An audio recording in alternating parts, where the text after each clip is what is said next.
Ариун заяа гишүүний хэлдэг үнэ. Монгол ардын намын зовлон Монгол төрийн зовлон болоод та хэдий хоорондоо хагарсан байлдаанаас болоод энэ ард түмэн бүр паникт орлоо. Дээрээс нь парламентын ардчлал алдагдахад хүрлээ. Арчилсан нам байгаагүй бол энэ төр будаа, энэ Монгол улс будаа. Бидэнд баярлж авах хэрэгтэй танаа нам. Арчилсан нам байгаа тулдаа арчлалыг барьж тогтоолоо штт. Тэгээд сая ингэж ярьж байгаа байхгүй юу? Ариун заяа гишүүн та. Огцруулаад өгөөч амар баясгалан даргаыг. Бид нар цагаан байран дээр очиод ярий гэж үгүй. Танаа цагаан байрнаас хальсан над асуудал чинь төрийн асуудал ус. Тийм учраас төрийн асуудлыг нэг мөсөн цэгцэлж дуусгах ёстой. Амар баясгалан дарга та өөрийгөө авилгатай тэмцэх газарт шалгуулах ёстой. Энэ улсын хурлын даргаас буух чи юу юм бэ? Юу ч биш шүү дээ. Та хүн амны гэмт хэрэг толбогдсон. Та нүүрсний хулгай бортог гэдэг газрыг завшсан хэрэгт холбогдсон.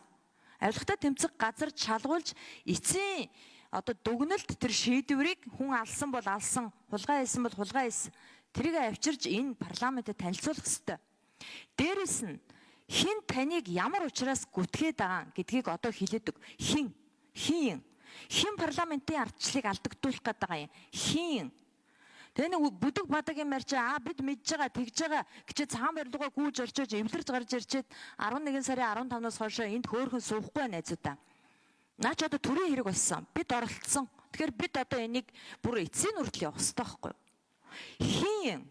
Хэн айлгаж чигээд хэн энэ төр засгийг хөмөрч бүр ганц хүний дарангуйлд орох гэдэг нэрийг хэлээч. Одоо танаа асуудал биш энэ төрийн асуудал байсан. Тэгэхээр арчилсан нам өнөөдөр энд бүлэггүй байгаагүй бол Монгол улс дуусах нь шүү дээ. 8 жил төрөв барьсан том хүчин 100 гаруй жилийн түүхтэй ардын нам яасан ичдэггүй юм. Одоо тэр цагаан барилгаа буцаж гүйж орохгүй одоо эндээ хаглал юм аа. Тэр хууль хяналтын байгууллагаараа шийдвэл. Би танаас хоёр юм асуусан те хэн? За амар баясгалан дарга хариулъя. За одоо мөнх баясгалан гишүүндээ хандаад хэлэхэд та их буруу зүйл ярих шиг боллоо. Би хүн амны хэрэгт холбогдоогүй шүү. Хүн амны хэрэгтээ холбоотой гэж гүтгүүлсэн. Та бол сая холбогдсон гэж хэлж байна. Энэ хүний эрхэм нэр хүндэд ингэж халдаж болохгүй гэдэг бас хариуцлагатай хэлье. Би муутай байсан хүн унтаад босч ирээгүй, нөгөөх нь цагдаа шүүхийн шинжилгээний хүрээлэн эмнэлгүүдээр бүх шинжилгээнүүд нь хийгдсэн. Ямар нэгэн асуудал байгаагүй гэдгийг цагдаагийн байгууллаганд дүгнсэн бичгээ надад ирүүлсэн талаар би бас хэвлэл мэдээлэлээр олон нийтэд хийсэн. Ер нь ийм л болсон байна. Баримтгүйгээр хүнийг гүтгэж байгаа үгийг та бүхэн анзаараарай. Болцшгүй, магадгүй, би тэгж бодож ийн гэдэг үгүүдээр хэлдэг. Би таныг тэгсэн байж болцшгүй гэж бодож ийн гэдэг үгээр хүний нэр төд дамжуулан халддаг. Энэ байдал бол одоо хэрэгс хэтэрсэн.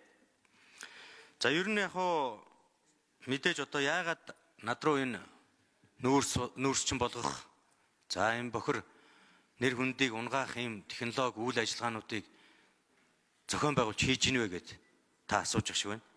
Би ч бас өнөөдрийг хүртэл гайхаад явдгийг. Хиний ямар том эрх ашгуудыг хүндснөөс болж өнөөдөр энэ төвшөнд хурж ирээд байна вэ гэж. Өчтөрийн жишээ шүү дээ. Парламент хуралдаж чадахгүй болж байгаа жишээ. Парламентын чуулгандаа ирж чадахгүй байсан гишүүдээс харин энийг юунаас айгаад ирэхгүй байсан бэ гэдгийг асуух ёстой. Өнөөдөр би ганц дуурж байгаа нь байж үлдэхгүй. Үлдмээргүй байна.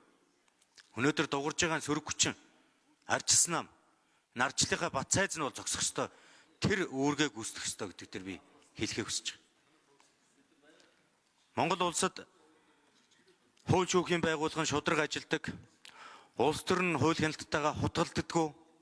Элдв янзын хонгил угсарч түүгээрээ чирдэггүй байх тэр цаг нөхцөлийг бүрдүүлэхийн төлөө бид харин анхаарч ажиллах ёстой.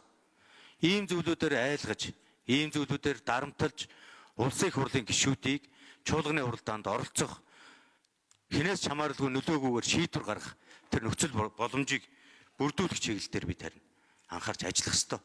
Хинбэ гэдгийг бид өөрсдөө хайх ёстой. Энийг олох ёстой. Энийг бид засах ёстой. Залруулах ёстой.